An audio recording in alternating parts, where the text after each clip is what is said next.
हेल' लोगोफोर नोंथांमोनखौ आं मोनसे गोदान भिडिअ बरायलायनाय थाबाय नोंथांमोननि गेजेराव मोनसे गोदान भिडिअ लानानै फैदों नोंथांमोना जुदि आंनि चेनेलखौ साबस्क्राइब खालामाखैबा साबस्क्राइब खालामदो नोंथांमोननि गेजेराव मोनसे गोदान भिडिअ लानानै फैदों माने नोंथांमोना गावनि इउट्युब चेनेलखौ बा YouTube चेनेलाव daily 1K 2K subscriber बारायहोनो हागोन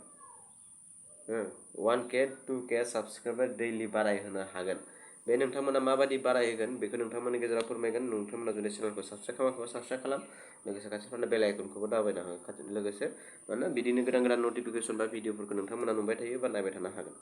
बे माने डेइलि नोंथाङा जुदि 1K 2K साबस्क्राइबार बारायहोनो गोसोब्ला नोंथांमोना मा खालामनांगोन बेखौ देखायगोन बिना माने भिडिअ आपल'ड खालामालासिनो नोंथांमोना डेइलि 2K 1K साबस्क्राइबार बारायहोनो हागोन बिदिनो आंबो बहुत समय सानदोंमोन आं इउट्युबाव माने जिखिनि जेनिउन साबस्क्राइबार दङ बेखिनियाल' दङ माने इउट्युबाव आरो आङो बारायहोनो हायाखैमोन बारायहोनो सानोबा आंबो सानबाय मा इउट्युबाव माने बिदिनो एप्सनि दारै आं मोनसे एप्सनि दारै माने जेनिउन साबस्क्राइबारखौ बारायहोनो सानदोंमोन ओमफ्राय जुदि डेइलि जुदि 1K 2K साबस्क्राइबार बारायोब्ला मानो आं एप्सखौ डाउनलड खालामा सानदोंमोन आरो माने उनाव आं नायबाय इउट्युबनिफ्रायबो मिथिबाय आरो इउट्युबाबो फोरमायबाय आरो मा होनना बुङो मनज डेनि भिडिअनिफ्रायबो आं मिथिबाय माने नोङो जुदि जेनिउन जिखिनि साबस्क्राइबार दोङो बेनि अनगा जुदि नोंथाङा एप्सनि दारै भिडिअखौ जुदि आपल'ड भिडिअ एप्सनि दारै जुदि साबस्क्राइबार बारायहोनो सानदोंबा बेयो बिराद गिदिर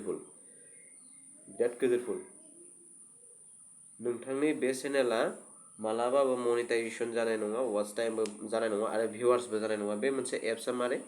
नोंथाङा जुदि सोरनिबा 10 जन एप्सखौ डाउनलड खालामनाय नङा 10 जन मानसिनिखौ साबस्क्राइब खालामबा माने 10 कइन्स मोननायनि लोगो लोगो आरो नेक्स्टखौ नोङो रिपिट आरो साबस्क्राइबार नोंनिखौ खालामगोन आरो रिपिट नोङो गुबुननिखौबो खालामनांगोन खिन्थु बे भुल खामानिखौ मालाबाबो मावनो नाङा आरो बे भुल खामानिखौ मालाबाबो मावनो नाङा इउट्युबआ बुङाखै जे सोरनिबा एप्सनि थ्रुयै नोंथाङा इउट्युबनि साबस्क्राइबारखौ बारायहोनानै इउट्युबआ बुङाखै खालि नोङो जेनिउन जिखिनि नोङो फिजिकेलि खस्थ' खालामनायनि गेजेरजों जिखिनि साबस्क्राइबार बानायनाय बेबो फ्लग जागोन माने नोंनाव खामानि होनाय नङा अलरेडि नोंनि इउट्युबआ हें जागोन माने बेन जागोन आरो केन्सेल जागोन नोंनि चेनेला केन्सेल जागोन बेनिखायनो जोङो जेबो एप्स साबस्क्राइबार बा भिउवार्स बारायनायनि जेबो एप्स लानाङा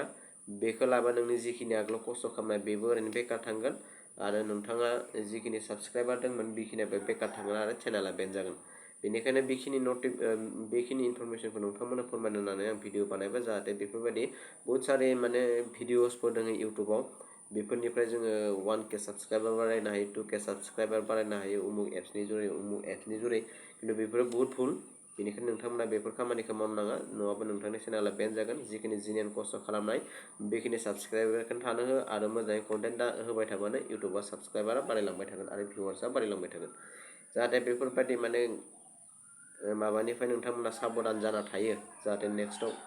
जेबो प्रब्लेम फैया बेनि थाखायनो बे भिडिअखौ बानायनाय जाबाय जुदि भिडिअखौ मोजां मोनोबा लाइक शेयार साबस्क्राइब खालाम लोगोसे खाथियाव थानाय बेल आइकनखौबो दाबायना बिदिनो गोदान गोदान भिडिअ नोंथांमोननि गेजेराव बिदिनो नटिफिकेसन नुबाय थानो थाखाय मिथिबाय थानो थाखाय चेनेलखौ साबस्क्राइब खालामनानै होदो बिदिबा जों भिडिअआ बेखिनियावनोसै